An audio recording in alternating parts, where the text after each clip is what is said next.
Der Gefahrgutbereich ist einer der spannendsten sowie vielseitigsten Abteilungen am Drehkreuz Leipzig. Hier werden sämtliche Sendungen bearbeitet, die potenziell Schäden hervorrufen können und daher ein besonderes Augenmerk benötigen. Hallo, ich bin Christian. Ich arbeite seit 2007 am DHL Drehkreuz Leipzig in der Abteilung Equipment and Training Services als Gefahrguttrainer. Ja, und mein Name ist Oliver.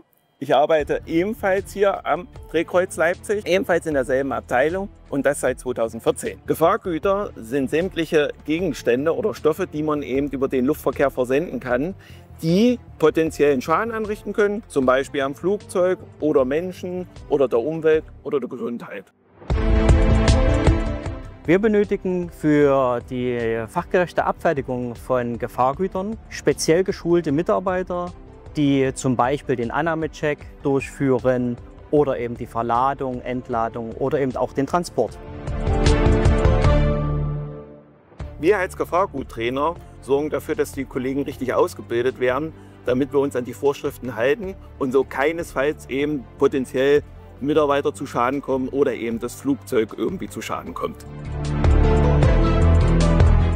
Woran erkennt man eigentlich Gefahrgut? Kein Problem, das zeige ich dir jetzt im Reload. Ja, Christian, hier haben wir schon ein perfektes Beispiel für ein Gefahrgutversandstück. Was zeichnet solche Pakete aus? So zum Beispiel diese sogenannten Gefahrenkennzeichen, solche Aufkleber, die zum Beispiel hier mit Rot und Flamme gekennzeichnet sind. Auch solche UN-Nummern sind üblich, genauso wie die sogenannten Display-Up-Pfeile oder ganz kurz eben nur Pfeile genannt, die angeben, dass dieses Paket unbedingt so nach oben stehen muss. Und warum ist nun unser Trainerjob so wichtig? Das ist doch relativ leicht erklärt. Da haben wir hier ein sehr gutes Beispiel dafür. Bei dir drüben stehen Lithiumbatterien, hier eine entzündbare Flüssigkeit und diese beiden Versandstücke müssen bei der Verladung unbedingt getrennt sein.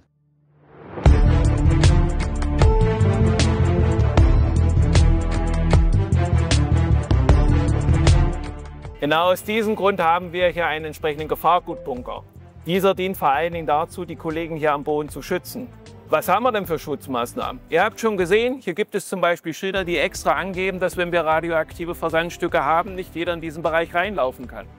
Der Gefahrgutbunker an sich besteht aus massiven Betonwänden und im Falle von Bränden und Explosionen eine Automatiktür, die sich schließen würde.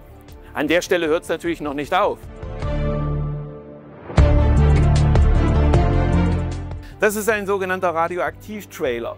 Der wird vor allen Dingen dazu genutzt, dass wir die radioaktiven Versandstücke unter maximaler Abschirmung in den Reload-Bereich reinbekommen, dass die Kollegen, die dementsprechend damit in Kontakt kommen, deren Zeit und deren radioaktive Belastung so gering wie möglich gehalten wird.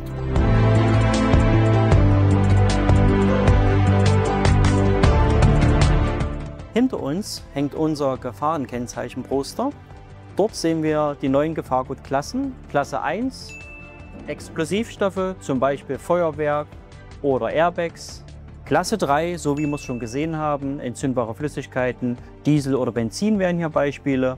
Oder eben auch Klasse 7, radioaktive Stoffe, zum Beispiel zur Behandlung von Krebspatienten. Sind Gefahrgüter eigentlich grundsätzlich nur solche entsprechenden ganz speziellen Sachen? Nein, das können auch total einfache Haushaltsgegenstände oder Gegenstände des täglichen Gebrauchs sein. Was könnte das sein? Zum Beispiel dein Smartphone. Hier sind wir schon in der Klasse 9 unterwegs. Abhängig von Wattstundenleistung, Zellenzahl etc. kann auch ein Telefon oder ein Laptop Gefahrgut sein. Guter Tipp von dir, Christian. Aber ich kann mir das jetzt eigentlich gar nicht vorstellen. So ein kleines Handy im Flugzeug schon Probleme, was soll da schon schief gehen?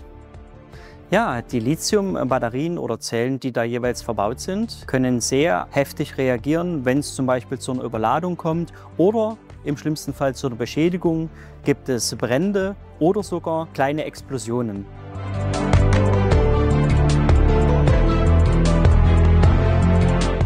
Hier stehen wir gerade im Rotbereich. Du siehst hinter uns die großen Rolltore. Hier docken ab den Abendstunden unsere Vans und LKWs an, die uns Fracht, auch Gefahrgüter, bringen und natürlich auch wieder mitnehmen. Vorteil auf der Straße ist, wenn was passiert, können die Rettungskräfte immer noch sofort eingreifen. Im Luftverkehr wie ihr an den Flugzeugen seht, ist es ganz anders. Fremde Hilfe ist unmöglich.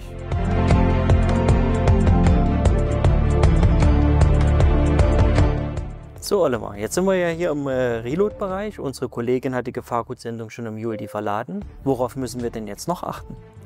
Es gibt natürlich auch bei der Verladung sehr viele spezifische Regeln einzuhalten. So gibt es zum Beispiel für ULDs, die Gefahrgut enthalten, spezifische Dokumente. Dort müssen zum Beispiel Gefahrgutklassen aufgeschrieben werden. Im ULD selber physisch gibt es auch Sachen zu beachten.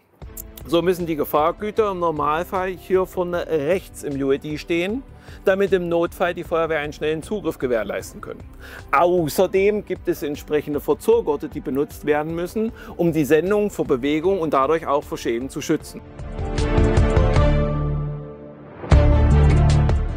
Was unseren Job so interessant macht, dass wir mit unserem Training dafür sorgen, dass die Bodenabfertigung sicher wird.